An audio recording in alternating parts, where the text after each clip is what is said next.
Merci de votre fidélité. Vous êtes bien sur Radio J et notre chroniqueur judiciaire Michel Zerbib nous a rejoint en studio. Bonjour Michel. Bonjour Ilana, bonjour Eva.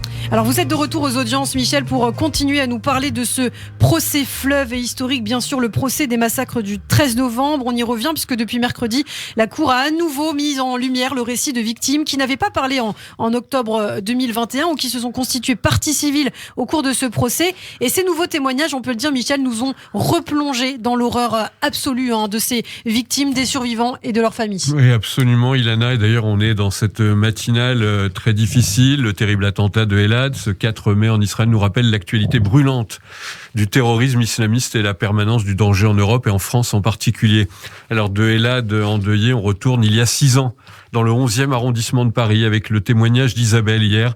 C'est la mère de Justine, morte sur la terrasse du Petit Cambodge. Je suis là parce que tu le vaux bien, mais pourquoi ce n'est pas toi qui es là ? Parce que certains ont estimé qu'un soir de novembre, tu ne méritais pas de vivre. Tu as été assassiné. Ce jour-là, tu es parti, dit d'emblée cette mère de famille éplorée. Le soir de l'attentat, Isabelle s'était inquiétée car elle avait entendu aux informations que le Petit Cambodge était touché. Une folie meurtrière s'est abattue ce soir-là que rien ne peut justifier. Ses frères chercheront d'ailleurs le cadavre de leur sœur dans tous les hôpitaux de Paris. Justine ne sera jamais une victime, a dit sa mère. Et puis il y a eu aussi la famille de Stella qui a témoigné ensuite à la barre. Une jeune fille qui est décédée à la terrasse aussi du Petit Cambodge. Stella était titulaire d'un doctorat de médecine et de pharmacie. Elle laisse un grand vide dans nos vies. Depuis ce 13 novembre, il n'y a pas un seul jour sans que ma fille me manque, dit sa mère également en pleurs. Et aux accusés, la mère de Stella souhaite qu'ils soient séparés à jamais de leur mère comme elle l'est aujourd'hui de sa fille. Vous n'aurez aucune clémence de ma part. Elle est, en revanche, il n'est pas impossible qu'elle puisse un jour vous pardonner de là où elle est. Alors vous avez rencontré aussi Michel au procès un certain Jean-Luc Wertenschlag qui a photographié les tireurs sur la terrasse de la Belle Équipe. Son témoignage au début du procès n'avait pas été retenu et pourtant... Oui, et pourtant Dieu sait s'il est important. Alors Wertenschlag, c'est le nom de l'ancien grand rabbin de Lyon, il est de la famille. Et cet ergothérapeute raconte sa soirée du 13 novembre. Il habite en fait dans un appartement au-dessus de la Belle Équipe. Ce soir-là, il est avec sa fille de 15 ans. Quand il voit les 3 tireurs qui mitraillent la terrasse, Jean-Luc décide de prendre des photos depuis sa fenêtre. À l'audience, il va même projeter une photo où l'on distingue 2 tireurs et la séate des tueurs. L'un des terroristes porte des baskets oranges. On sait désormais qu'il s'agissait donc d'Abdelhamid Abaoud.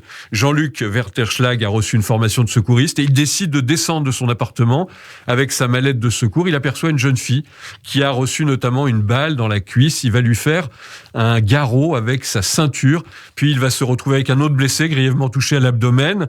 Je prends mon t-shirt, raconte-t-il, et je pense la plaie de son ventre. Jean-Luc se retrouvera torse nu parmi les blessés. En l'occurrence, hier, il a continué à parler. Alors, Michel aussi, ce qu'il faut dire, c'est que la photo qui a été projetée est insoutenable. Insoutenable, c'était terrible. Une vue d'ensemble de la terrasse de la Belle Équipe avec tous les corps des personnes décédées. L'image est terriblement insoutenable. Ces photos, Jean-Luc Wertenschlag les a transmises au policier du 36, qui est des Orfèvres, le soir même des attentats. Il raconte « J'étais à moins de 10 mètres des tireurs dans un immeuble qui a été touché par des balles. Je n'ai pas été visé car j'ai eu la présence d'esprit de couper le flash de mon appareil photo. » Alors celui qui ne devait pas témoigner car la cour d'assises n'avait pas retenu son témoignage déclare « Nous ne sommes pas des témoins malheureux, nous sommes la première ligne de défense citoyenne. » Puis c'est au tour de Claire, sœur aînée d'une certaine Jamila qui est décédée à la Belle Équipe de parler. Oui, mes parents d'origine algérienne ont eu 9 enfants et nous ont inculqué un islam tolérant, pas comme celui que pratiquent les accusés, a dit Claire, qui a perdu donc sa sœur Jamila et qui s'exprime au nom de toute la famille très éprouvée. Ma mère faisait sa prière quand Grégory, l'ancien compagnon de sa sœur, nous a prévenus, foudroyé par la douleur. D'ailleurs, sa mère ne survivra pas longtemps à ce deuil aujourd'hui.